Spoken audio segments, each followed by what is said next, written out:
Die veteranjoernalis Willie Olivier sê hy kon nie eenvoudig nie die inligting wat hy tydens sy loopbaan opgegaar het oor die Etosha Nasionale Park vir homself hou nie. Dis juis 'n besoekersgids van die Etosha Nasionale Park aan mekaar stel. Hallo en welkom by Klets Kompas. Ek is Irene Marie van der Walt en vandag kyk ons na 'n onderhoud wat ek laas week die voorreg gehad het om te voer met Willie Olivier oor sy besoekersgids van die Etosha Nasionale Park. Maar voor dit gesels ek en Ogetu Greig oor die nuutste nuus in Môre se Republikein. Bly ingeskakel, ons is nou weer terug.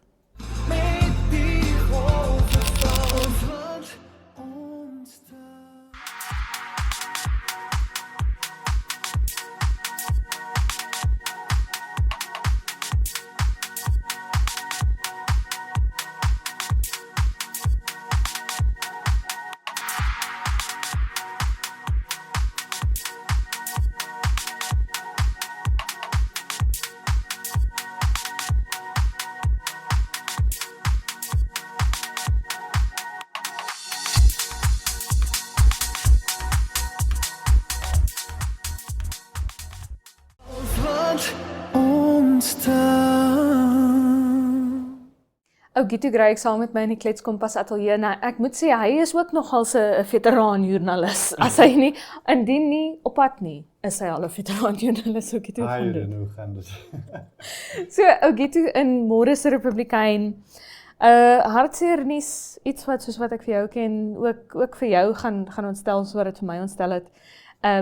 Polisiebeamptes wat daarvan beskuldig word dat hulle leerlinge by 'n skool in Sarusungu aangeraak het. Ja, nee, dit is 'n baie kommerwekkende storie. Kyk, dit is nodig dat daar dissipline in skool afgedwing word. En soms kan ek myself indink dat onderwysers, die skoolhoof is miskien so desperaat dat hulle voel dit sal help om polisie uit te nooi om nou die lesse te kom benadruk, maar as die polisie nou die kinders aanrand tot die punt waar een kind se been nou in gips is, dit is tog nie die gedagte nie. Ja. Ek bedoel, die kinders, en daar is 'n bewering dat tot 200 van hulle aangeraak is. Hulle kan tog nie almal skuldig wees van een selfoon diefstal nie. Ja. So dit beteken ons het nou doelbewus onskuldige kinders die trauma wat opdoen. Want so herinnering kan met jou bly. En dit kan 'n langdurige impak hê. Ja. En wat my vang is, hulle moes goed doen soos padda spring. In die klas, daar's 'n kind aan die einde van die berig wat sê hulle moes soos in padda spring en hy het nou 'n been uit potjie uit daar of 'n knie uit potjie uit daar as gevolg daarvan. In daardie stadium gaan dit nou nie meer oor dissipline nie. Dit gaan vir my, van waar ek sit, gaan dit oor iets heel anders as dissipline as jy kinders wil verneder. Ek dink in die eerste plek voor ons onsself te veel opwerk, dis alles na bewering. Daar is nog nie 'n amptelike klag nie. Daar is ondersoek wat ingestel word, maar ons het nog nie die eindpunt van die ondersoek bereik nie. Nietemin, ek voel dat ons polisiebeamptes moet hulle verantwoordelikheid ernstig opneem en 'n groot deel van die verantwoordelikheid is die voorbeeld wat jy as polisieman of polisievrou stel. Dit is tog nie die voorbeeld wat ons soek nie. Iemand wat dit geniet om kinders te seer te maak. Ja. Hoort so iemand in ons polisiemag? En meer as dit, hoe verwag die polisiemag dan samewerking van mense wat na bewering nou, jy weet, moes deurloop onder hierdie polisiebeamptes, jy weet. Ek gee my samewerking vir die polisie want ek het respek vir die polisie, want die polisie het nog nooit dit aan my gedoen nie. Ja. Maar ek beloof jou, as 'n polisieman vir my onnodig moet beet kry die dag, gaan ek nie vir daai polisiebeampte of enige polisiebeampte weer kan luister, weer kan respekteer en dan my samewerking kan gee nie. Ek dink dit gee ons insig tot die erns en wyd verspreide skade wat so 'n voorval kan veroorsaak. En ek dink dit is van uiters belang dat die polisie ondersoek tot die waarheid moet kom en dat die optrede regverdigheid moet toon. Want dit is nodig dat die ouers, die kinders, die hele gemeenskap sien dat regverdigheid seëvier. Ja, Ja. absoluut, En absoluut. ek is baie bang daarvoor, omdat ons weet dat die polisie oor die algemeen oortredings tussen hulle eie range intern wil afhandel. Ja, onder die mat vee. Nie noodwendig nie, maar hulle wil nie altyd 'n groot boei daarvan maak nie. Maar in hierdie geval dink ek dit is baie belangrik dat dit in die openbaar moet afspeel. Ja, want dit is ook my ding is, ek het so 'n paar jaar gelede het iemand nogals in die polisie se groep onthou ek 'n meme gestuur oor hoe in die ou dae was kinders bang vir die polisie gewees en in vandag se tyd is hulle glad nie bang vir die polisie nie. En ek onthou ek het nogals gedink, weet jy, dis eintlik goed so. Ja. Moet jy dan bang wees vir jou beskermheer? Ja, die polisie is veronderstel om jou te beskerm. Ek is nie veronderstel tensy ek iets verkeerd gedoen het, jy weet. Ja. Dis al omstandighede waaronder jy veronderstel is om bang te wees vir die polisie. As jy sommer maar net bang is vir die polisie omdat hulle die polisie as 'n volwasse mens, jy weet. As kind, jy weet, was dit nou nog daar's gesag daar en jy's bang want hulle het 'n geweer en jy verstaan nie mooi wat is 'n geweer nie en alles. Maar as jy as 'n volwassene bang is vir die polisie, dan is daar iets fout en ek wil eintlik sê dalk aan die polisie se kant. En veral in ag van al die jong mense wat pas opgeroep is en pas by die mag aangestel is, met hopelik pragtige en suksesvolle loopbaan vir ieder en elk.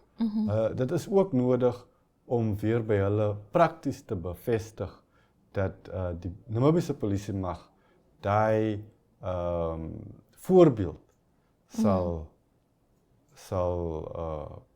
behou en bevorder. En vir ons almal as Namibiërs kan laat voel ons is veilig in ons eie land en ons kinders is veilig by die skool.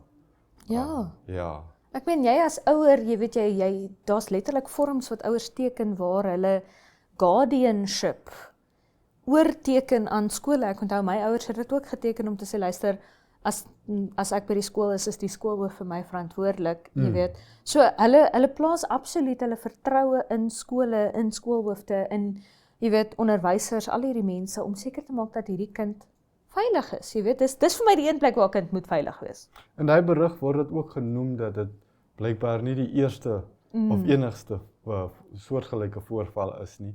En daar is ouers wat roep vir die skoolhoof se verwydering.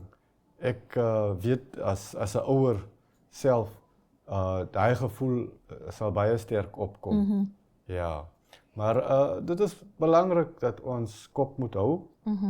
Ons moet versigtig tot gevolgtrekking kom. Dit is nog net beweringe. Dit is nog net beweringe.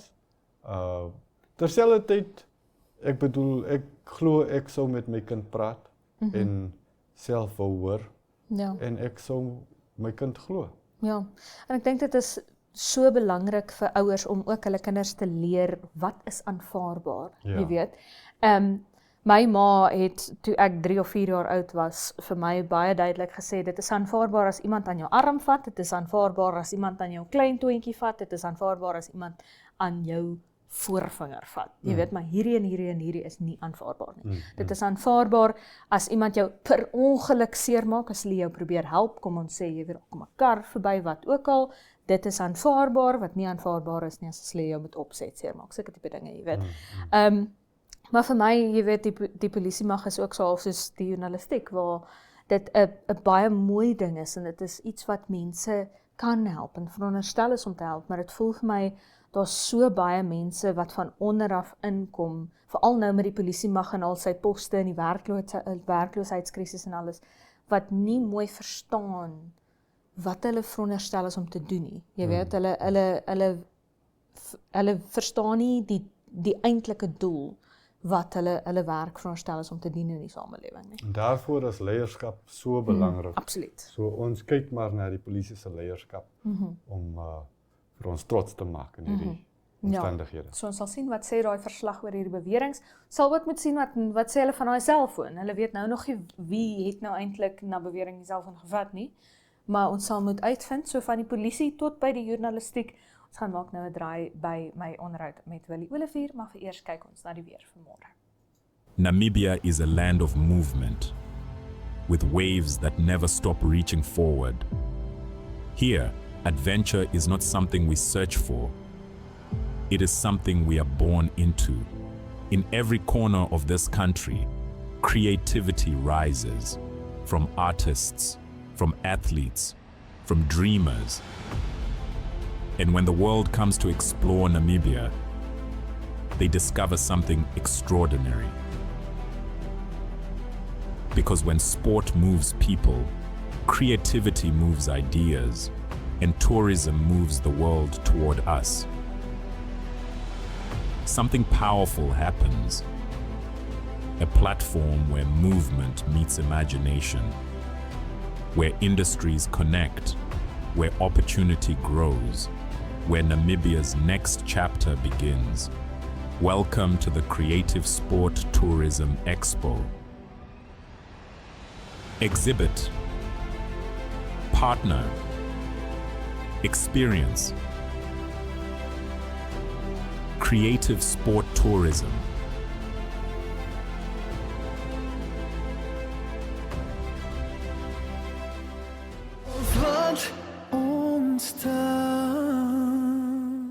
Ons gaan kyk nou hoe maak die weer met jou Woensdag. 'n Sonnige dag môre in die hoofstad met 'n minimum van 9 grade Celsius en 'n maksimum van 24. In die ooste ook sonnig op Gebabis met 'n minimum van 8 grade Celsius en 'n maksimum van 25 en gedeeltelik bewolk oor die verre noorde met 'n minimum van 12 grade Celsius en 'n maksimum van 29 op Rundu.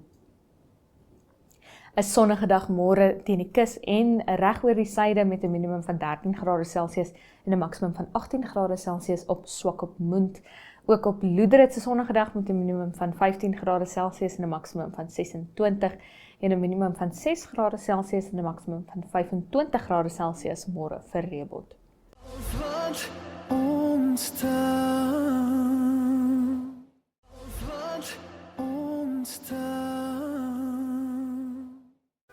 Willie Olivier het onlangs vir ons hier in die Kletskompas Ateljee kom kuier om te gesels oor sy nuwe boek wat 'n besoekersgids vir die Etosha Nasionale Park is. Kom ons gaan hoor.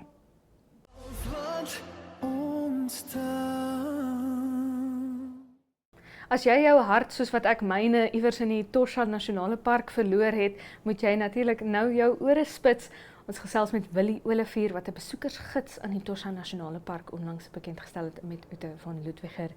Willie Olivier, hoe gaan dit? Goed, dankie. Ons kan nie kla nie. Weer is nou so bietjie warmer as 'n week of 2 gelede, maar ons kan glad nie kla nie, dankie. So vertel vir my bietjie, jy het begin as 'n joernalis in daai hele proses deurgegaan tot by die Etosha gids. Hoe kom ons daar uit? Want ek het eintlik 2 liefdes. Die een was altyd gewees vir journalistiek en daarmee saam die ander groot liefde, dit was so 50-50 verhouding gewees. Die ander 50% was reis en ontdek, adventure. Om dit te dinge is. En uit die aard van die saak, omdat ek my journalistieke agtergrond is, 'n mens mos nou maar nuuskierig, so dan maak jy al hierdie inligting bymekaar en op die ou einde sit jy met 'n klomp inligting, leers vol, brosjures en wetenskaplike tydskrifte wat jy bymekaar maak en so aan, en dan sê jy, maar wat moet ek hiermee maak?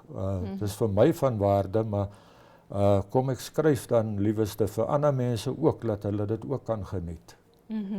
En Ute van Ludwiger, wat was sy rol in hierdie gids gewees? Ek het Ute toevallig ontmoet as gevolg van 'n ander boek wat ek mee besig is, hy is ook amper klaar, oor Onguma Natuurreservaat, dis net aan die oostelike kant van Etosha, waar by Namatone-hek, by Namatone-hek, maar aan die noorde kant. En sy is 'n fotograaf van formaat En ek het haar toevallig as gevolg van die Ongoma boek het ek haar ontmoet. En toe het ek nou gesê, maar kom ons, ek is 'n skrywer, maar ek is nie 'n fotograaf nie. Ek vat kikkies. Partykeer kom hulle reg uit, maar meeste van die tyd is ek doen dit maar net vir rekorddoeleindes. En toe vra ek van my, wil jy nie inkom op 'n 50-50 basis en foto's verskaf, en toe sê sy ja, so dit is hoe sy aan boord gekom het. En vertel bietjie, hoekom juis Etosha? Jy vertel nou, jy weet, as joernalis het jy hierdie nuuskierigheid wat jy jou lewe lank rondvolg, en jy het al hierdie tydskrifte en kaarte en al wat dinge en al hierdie kennis wat jy opdoen. Hoekom spesifiek die Etosha kennis neerskryf? Ek het 'n paar ander goed ook gedoen, maar Etosha is een van die topparke in Afrika. Dit is ons, om die Engelse term te gebruik, flagship national park. Dit het 'n baie lang geskiedenis wat teruggaan van sy proklamering. Het gaan eintlik baie langer voor dit terug, met die inheemse mense wat daar gebly het, die Haikom, of wat ook bekend staan as die Boesmans. Maar van 1907 af, so dit het 'n baie lang geskiedenis.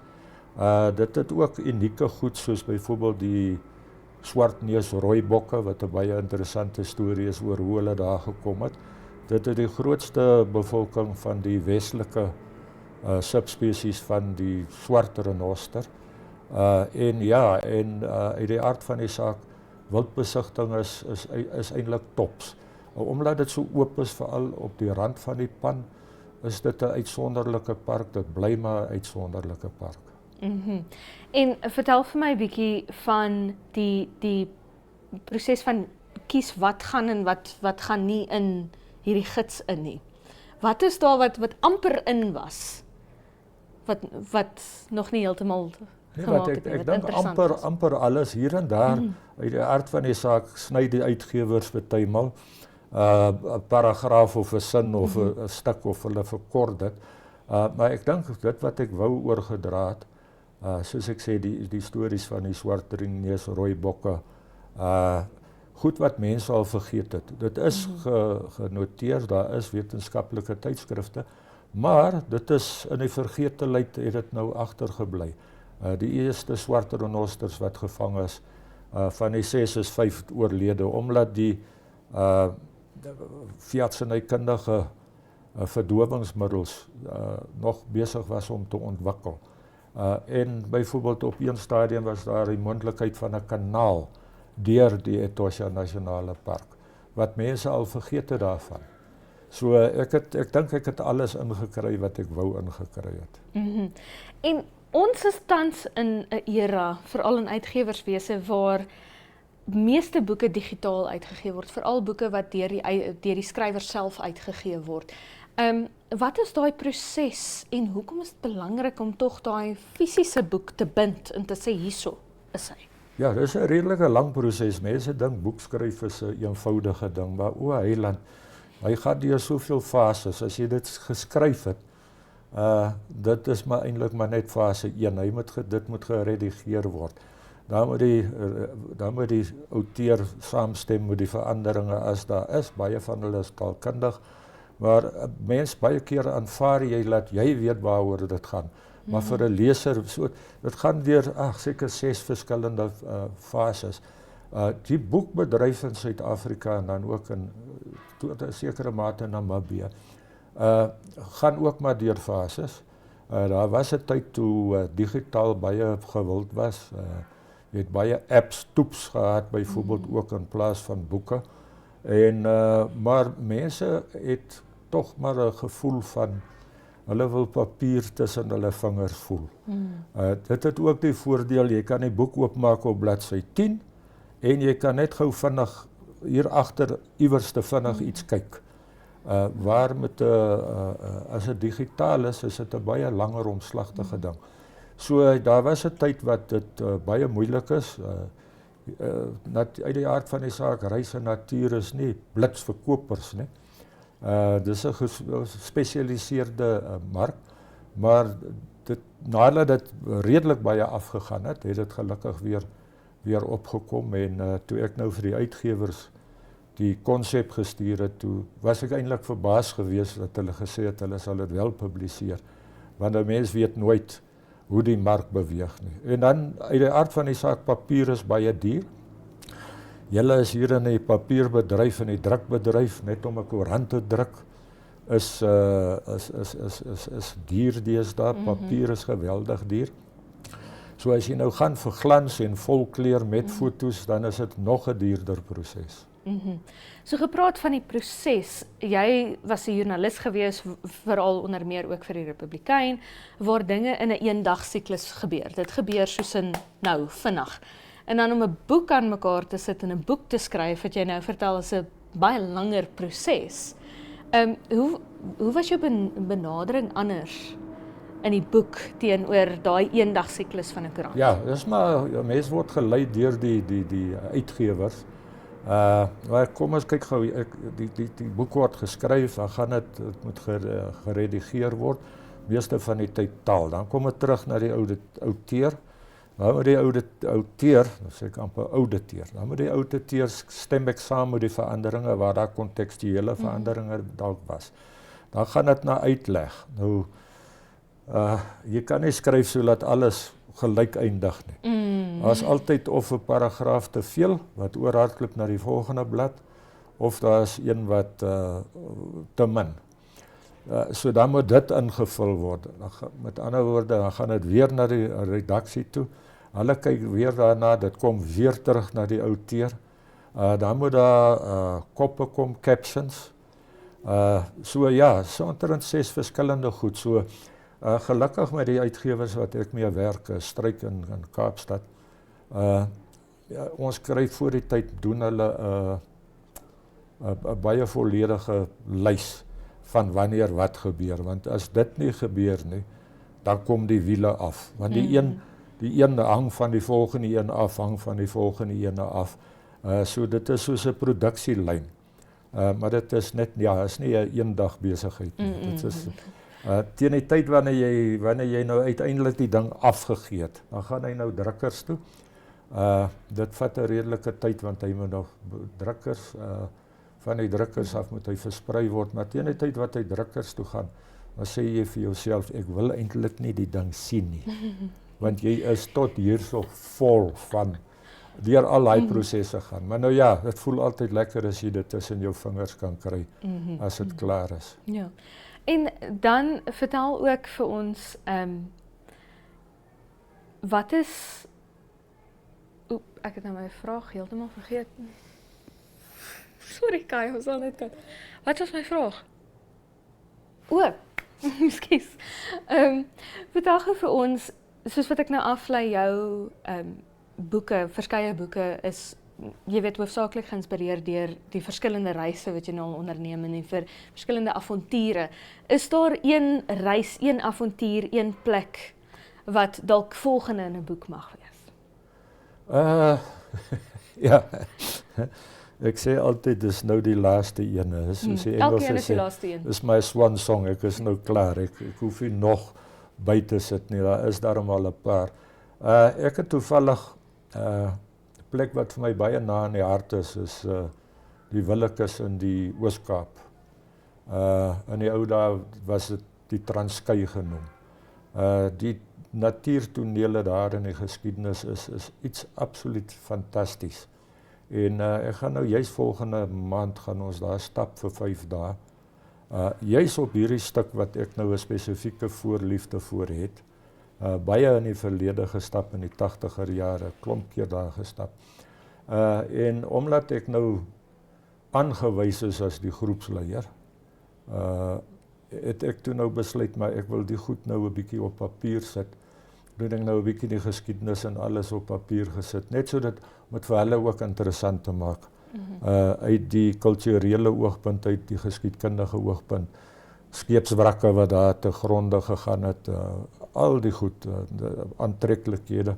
So ek's nou besig daarmee, nou ja, nou is dit dalk ook weer een van hierdie goed, wat as ek nou klaar is, dan sê ek, wel ek het nou al hierdie goed, wat moet ek daarmee maak? So, dis miskien dalk die volgende ene. Willie Olivier, dankie dat jy by ons was. Ek dink ons sien jou binnekort weer met daai Willekeusboek. Ek sien uit daarna. Nee, baie dankie. Dankie dat jy by ons Baie was. dankie. Dit was Willie Olivier wat onlangs 'n besoekersgids aan van die Etosha Nasionale Park bekendgestel het.